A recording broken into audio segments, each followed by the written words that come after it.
Всем привет, я Марина, и с вами Школа Сакрамел.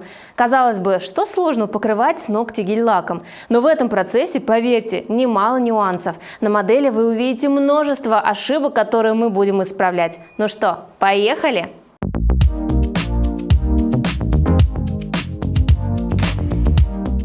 Вот с таким маникюром ко мне пришла модель после салона красоты. Вроде бы обычное покрытие, но проносилось оно плохо. Как видите, где-то скололось, отслоилось, большой ноготь и вовсе сломался. Все покрытие в неровностях и буграх. Ощущение, как будто это делали не в салоне, а что это дело рук новичка, возможно, даже самоучки. Но у меня нет повода сомневаться в словах модели, поэтому доверимся ей, чтобы дело было именно так. В любом случае нам предстоит выполнить преображение. И сначала снимаем старое покрытие. В зоне свободного края материал держится еще более-менее, а вот в зоне около кутикулы большие сплошные отслойки.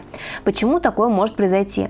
Например, если маникюр был некачественно выполнен, остался птеригий, в таком случае появляются отслойки. Ну или если были затеки базы или цветного покрытия. Мы видим, что в зоне кутикулы материал нанесен неравномерно, как бы заборчиком, что, возможно, способствовало отслойкам. Причиной может стать не только нечистый маникюр и неправильное покрытие, а гораздо больше факторов, поэтому задача мастера выполнить чистый маникюр, чтобы не оставалось птеригия, самой кутикулы, выполнить правильную подготовку механическим путем и химическим путем, то есть при помощи специальных средств для подготовки ногтевой пластины. Если мастер работает по схеме правильно, если нет затеков, то в таком случае покрытие будет держаться отлично.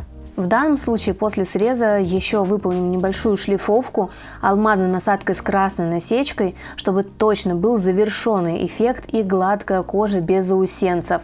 Это, кстати, поможет продлить носибельность данного маникюра. И при такой комбинации получается чистый маникюр. Нравятся мои видео? Хотите знать больше о маникюре? Предлагаю присоединиться и получить доступ к базе знаний Школы Сакрамел. Более 30 видеокурсов по цене одного с получением сертификатов. Они доступны по всему миру. Подробнее читай в описании, а также подписывайся на канал. Первым этапом наносим праймер для улучшения сцепки и затем уже подбираем правильное базовое покрытие под эти ногти. Поскольку тут есть отслойки и неизвестно, какая будет носибельность в дальнейшем, видим, что ногти сами по себе уже немножко истончены, я буду делать тонкую подложку из кислотной базы. Да, кислотной базой можно работать, но очень аккуратно и зная, на какие ногти ее можно применять. Вообще под каждый ноготь мы подбираем индивидуально базу. На указательном ноготь растет в бок. Это частая история, картина, необходимо восстановить одну из сторон, стенку. Для этого буду использовать гель средний по консистенции. Конечно, можно использовать и более густой гель, гель-желе. Можно использовать верхнюю форму или акригель или другие способы, но для того, чтобы цвет в дальнейшем не отличался от основного укрепления, все делаю гелем из одной баночки. Можно в несколько слоев выкладывать вот такие жгутики, промежуточно просушивая их фонариком. А затем уже при помощи правильного опила мы сможем поправить рост ногтя. Укрепление выполняю в технике бортики. Сначала ламинируем свободный край, а затем уже выкладываем основной объем материала. Для того, чтобы гель-лак ложился без проплешин, равномерно, не было бугров, необходимо выполнить такое же ровное укрепление. Для него буду использовать гель, тот же средний по консистенции. Важно очень аккуратно вложить в зоне около кутикулы, чтобы дополнительно не пилить. Устанавливаем каплю на наивысшую точку и плавно стягиваем на свободный край, не утяжеляя его. Конечно, мы еще поверхность опилим для большей ровности. Можно слегка перевернуть руку для формирования ровной поверхности. Ну и, конечно, поджимаем свободный край для того, чтобы натуральный ноготь как бы свернулся и по боковым стенкам остался твердый гель, который будет хорошо держать конструкцию. Почему еще может не получаться ровная поверхность? Например, если вы делаете вскапывающее движение или нету упора мизинцем правой руки. В таком случае кисточка проникает очень глубоко в материал и получаются неровности. Но, конечно, и нанесению цветного гель-лака тоже необходимо учиться. Практиковаться не только на клиентах, но и на типсах. Зная правильную технику нанесения, у вас никогда не будет ни проплешин, ни неровностей, ни бугров.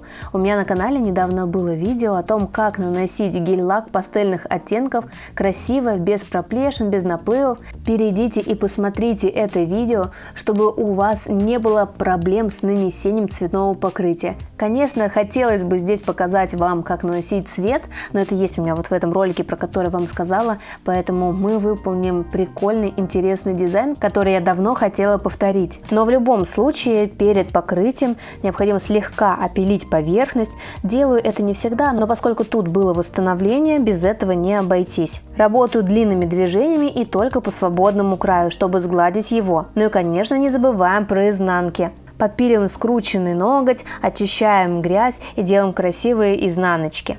Для подложки понадобится гель-лак «Кошачий глаз». Его, несомненно, гораздо проще нанести, чем какое-то плотное цветное покрытие, но тем не менее необходимо наносить следующим образом, чтобы не было проплешин, дырочек в зоне около кутикулы. Собираем блик по центру, для того, чтобы ноготь прям полностью переливался, и просушиваем в лампе.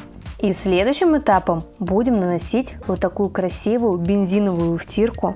Для этого использую силиконовую кисточку, и получается, что на переливающемся кошачьем глазе у нас вот такая втирка радужная. Но вы бы просто видели, как это горит и переливается вживую. Ногти, мне кажется, из космоса просто будет видно, но мне показалось, что втирка на весь ноготь как-то чересчур, поэтому со свободного края стираю небольшое ее количество, и у нас получается такой плавный переход амбре. Ну, очень красиво, можно оставить так, можно покрыть матовым топом, уже очень красиво переливается. Мы видим, что после покрытия топом поверхность ровная, но этого оказалось мало, я подумала, что если добавить еще сверху вот такой кругляшок и нанести на него серебряную втирку, но потом, когда я уже все это выполнила, мне показалось, что это был лишний этап, потому что втирка не настолько была хорошо видна. Возможно, необходимо было использовать другие материалы. Я использую густой топ, просушиваю, и мы видим, что вроде втирка втирается, но серебро на серебряном как-то плохо видно. Возможно, стоило использовать другой оттенок этой втирки или подложку сделать другую, но как будто чуть-чуть не сюда, но все равно получилось, несмотря на это, прикольно. Дизайн в таком корейском стиле, я бы сказала. Вы можете попробовать миксовать другие втирки, другой кошачий глаз. Мне кажется, в этом дизайне просто 1000 вариаций. Я думаю, будет красиво, если на ноготь нанести голубой кошачий глаз, а у кутикулы сделать золотую или бронзовую втирку. Это будет настолько яркий эффект, очень красиво. В общем, пробуйте для создания своих уникальных дизайнов. Нам удалось исправить покрытие, сделать его ровным, а также выполнить красивый дизайн. Кстати, делитесь в комментариях, как вам, а также смотрите другие полезные видео на канале. А я желаю всем успехов. Пока-пока!